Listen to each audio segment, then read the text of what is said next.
Even if your team's not in the same place, your work can be. You just need Asana. Asana organizes work so teams know what to do, why it matters, and how to get it done. Try it for free at asana.com. That's ASANA.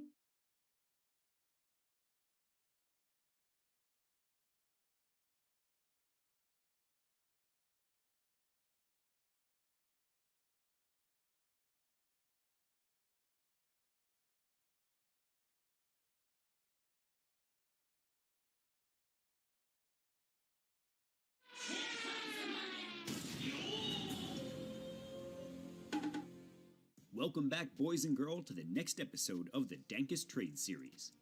Over the last several months, our favorite gang of retards managed once again to both make and lose piles of money, like the words risk management don't exist in their vocabulary. In this episode, we honor those who brought back the chaos to our favorite sub.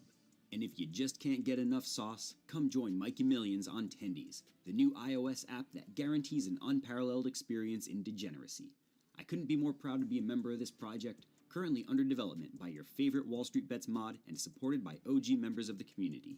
This is the app that I use to search for my next set of Dank Trades candidates. We'll talk more about that at the end of this video. We've got some real wild boys this round, so let's get right to it. Squad, I am proud to bring you the most obscene trades of the unmasking. We're going to jump in ass first with a heartwarming story that will make every capitalist proud and serve as a well of hope to the destitute. Meet Allegedly Guilty. His home state of Nevada is not only 50th in education, but also number 1 in unemployment. During the pandemic and recession of 2020, Nevada was not the place you want to be. Facing many challenges achieving government assistance, Allegedly Guilty realized quickly that he was on his own. His investing adventure began back in April of 2020. Homeless, with $1.36 to his name and a pair of Slim Jims in his pocket, Allegedly Guilty was in such a dire situation that he consulted Reddit regarding the safest parking lots to sleep in overnight. Fortunately for him, he was able to keep his phone charged long enough to receive his first round of Trump bucks. Waking up in a Cracker Barrel parking lot, his bank account flashed $1,200 that coincidentally boosted his net worth by over 88,000%. While a regular person might spend the Trump bucks on necessities, Allegedly Guilty had a more diabolical plan up his sleeve. After spending a meager proportion of his printer money on some toothpaste and Fun Dip, the pauper cracked open Robinhood and got to depositing. As a forward-thinking individual who was living in his beat-up Ford, Allegedly Guilty had great trust in the classic car brand, using Ford calls to lose $250 off the bat. But unperturbed, he stuck it out, swinging to his first gain by September. When he finally started receiving unemployment after several months of bureaucratic barriers, he deposited further into a remarkably diversified set of tickers. Between October and December, Allegedly Guilty traded 1,200 times, resulting in an 88-page list of trade confirmations from Robinhood. But this rapid-fire trading style bore fruit.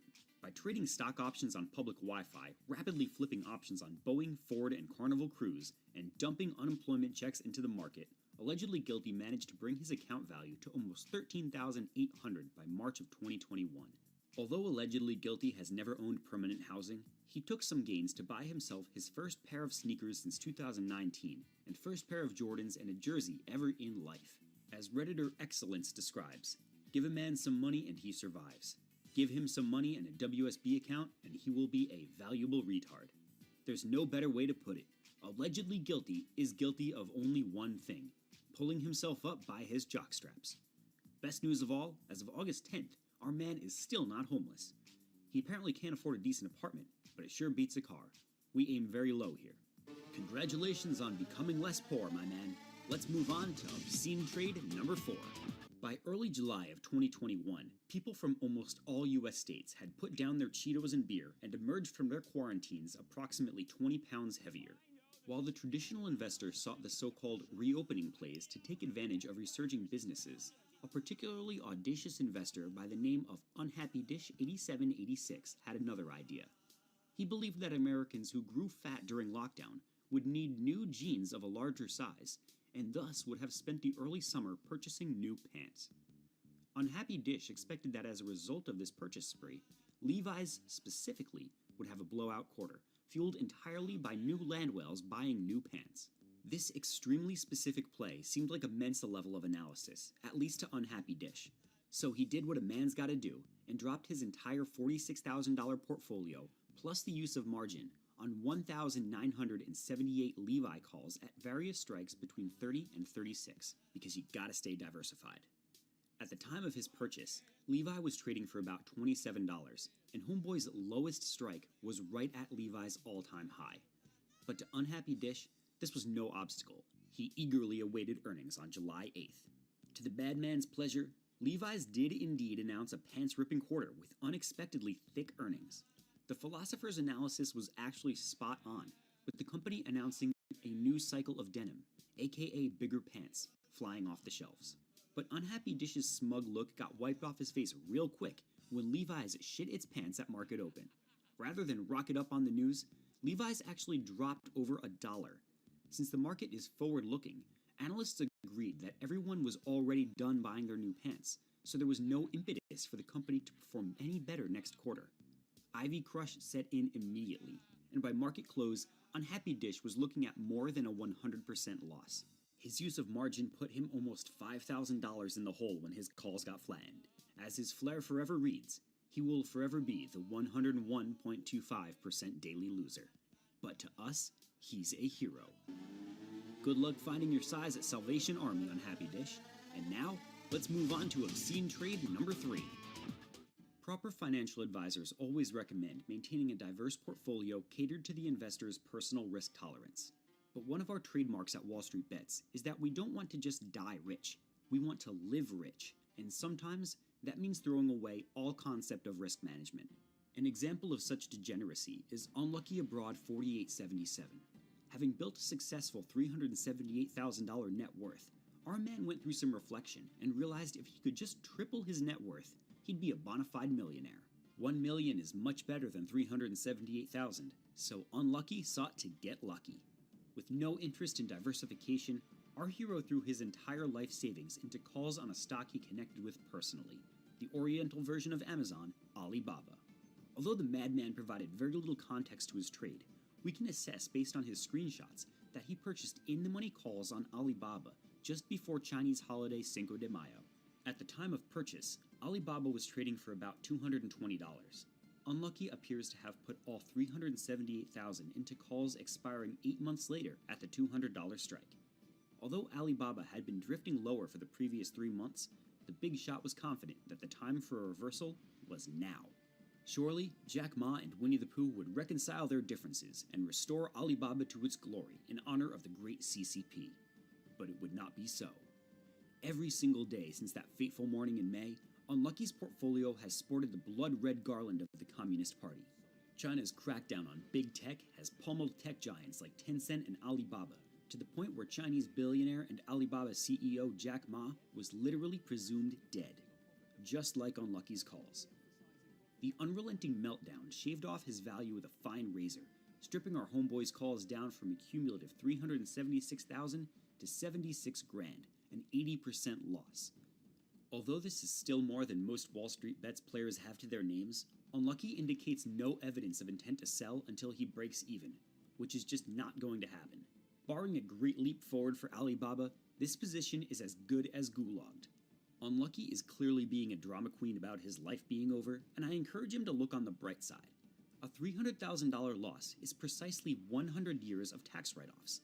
Interestingly, the Chinese Communist Party is precisely 100 years old. Coincidence? You decide. F in chat for our unfortunate son. We're moving on to obscene trade number 2. Among the most popular strategies of mid-2021 was to play the reopening. As states came out of lockdown, many industries stood to benefit.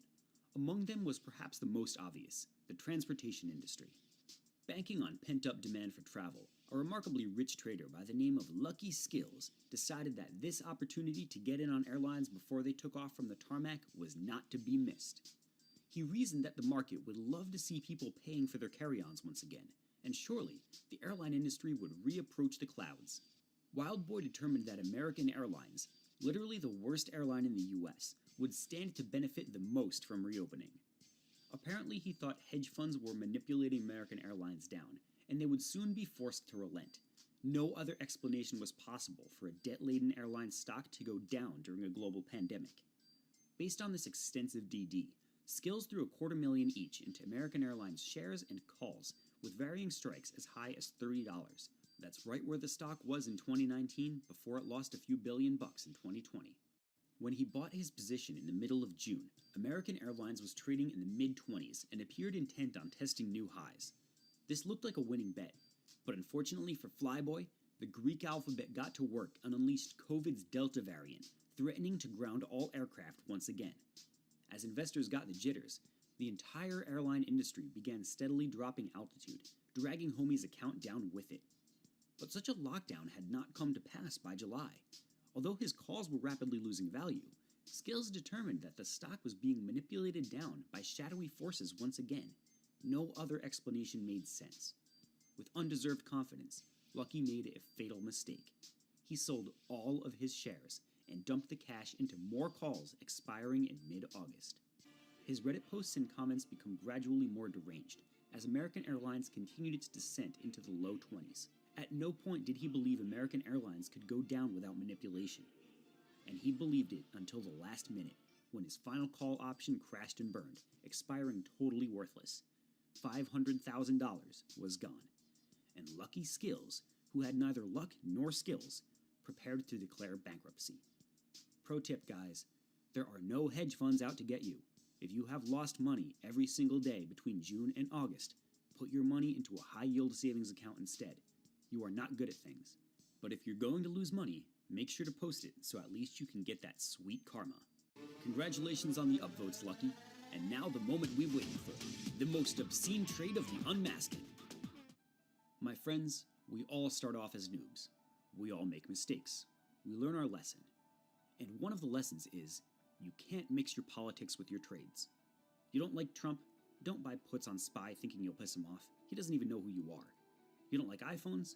You should buy shares of Apple anyway. You believe Bill Gates created COVID-19 using 5G technology to distract the public from the deep state subterranean child trafficking rings, election rigging, and weather manipulation experiments? Please don't trade stocks at all. Our most